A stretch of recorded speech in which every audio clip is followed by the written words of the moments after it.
اللہ آپ کو تھانے کچہری سے دور رکھے. یہ دعا آپ کو کبھی نہ کبھی کسی نہ کسی نے دی ہوگی. جانتے ہیں کیوں؟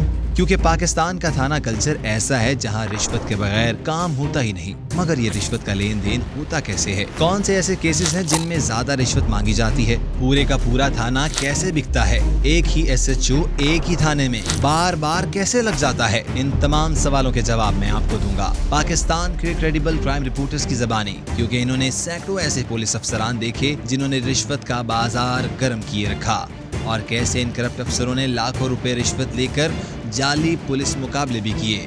پولیس ایسی دلدل ہے، جو شخص تھانے میں انٹر ہو گیا یا پولیس اس کے گھر میں داخل ہو گئی، بھلے وہ مدعی ہے، ملزم ہے، گواہ ہے، تو یہ ممکن نہیں ہے کہ وہ پولیس کو رشوت دیے بغیر نکل آئے. ٹرانسپیرنسی انٹرنیشنل کی رپورٹ تھی پاکستان کے حوالے سے، تو پاکستان کا جو موسٹ کرپٹ ڈپارٹمنٹ تھا وہ پاکستان کی پولیس ہے. پولیس میں ایسی گندی بدنما بدبودار کالی بھیڑیں تھیں، وہ خود جا کر ڈیروں میں پیسے مانگتے تھے. اتنے پاٹے ہاں پولیس آفیسر تھے، وہ حکے لگا کے تھانوں میں بیٹھے ہوتے تھے تو پیسے وہ تھوک لگا کر گنتے تھے.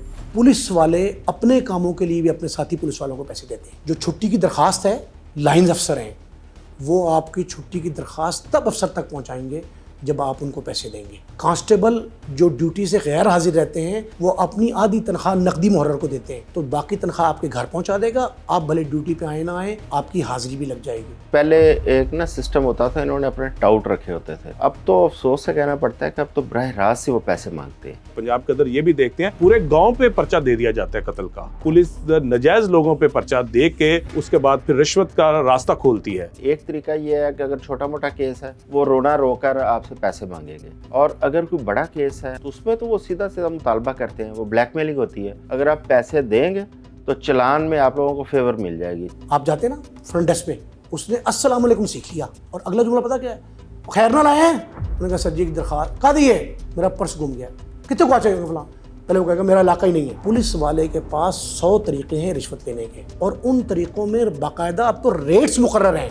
ڈکیتی کے فیس اور ہے، چوری کا مقدمہ اور ہے، ڈے لائٹ میں رابری ہو اور ہے، نائٹ رابری کا اور وہ ہے، سرے بازار اگر لوٹ لیا جائے، آپ کو سنیچنگ کر لی جائے پسٹل دکھا کے کوئی اور ہے، اور صرف گریب کر کے بھاگ جائے بندہ اور ہے. وہ دفعات میں اتنا الجھا دیں گے آپ کو کہ آپ کے بامر مزدوری پر پیسے دیں گے. میں تھانے کے اندر گیا ہوں تو مجھے نہ پتا لگا یہ فلاں تفتیشی کا کمرہ ہوا ہے. میں اس کے کمرے میں جا کے بیٹھ گیا ہوں. اس کے کار خاص سے پوچھا صاحب کدھر ہے؟ اس نے کہا نہاندے پہ نہیں. تھوڑی دیر کے بعد وہ جو SHO ہے یا وہ جو انچارج ہے یا وہ جو تفتیشی ہے، اس کا ہم انتظار کر رہے ہیں اور وہ آ رہا ہے. اب میں نے اسے دیکھتے ہی نا، میں نے بندے کو ساتھ والے کو پوچھا کہ بھائی کتنے پیسے تم دے رہے ہو؟ کہتے ہیں 2 لاکھ روپے مانگتا ہے. اور میں نے کہا یہ 20,000 روپے والا ہے. اب وہ نا اپنی وردی پہننے لگا نا، اس نے بیلٹ نا ہمارے سامنے انڈر ویئر پہنا ہے ٹاول کے نیچے سے، پھر اس نے پینٹ اوپر کی ہے، اس نے بیلٹ باندھی ہے. اس کے بعد وہ 4 پے کے نیچے گھس گیا ہے، وہاں سے جا کے اسے چپل نکالی ہے پشاوری کالے رنگ کی. جب اس نے پہنی، میں نے ساتھ والے کو اشارہ کیا، میں کہا تھا کیا 20,000 لے. اب ایک بندہ وردی کے نیچے چپل پہن رہا ہے، مجھے یہ بتائیں کیا وہ 2 لاکھ والا ہوگا؟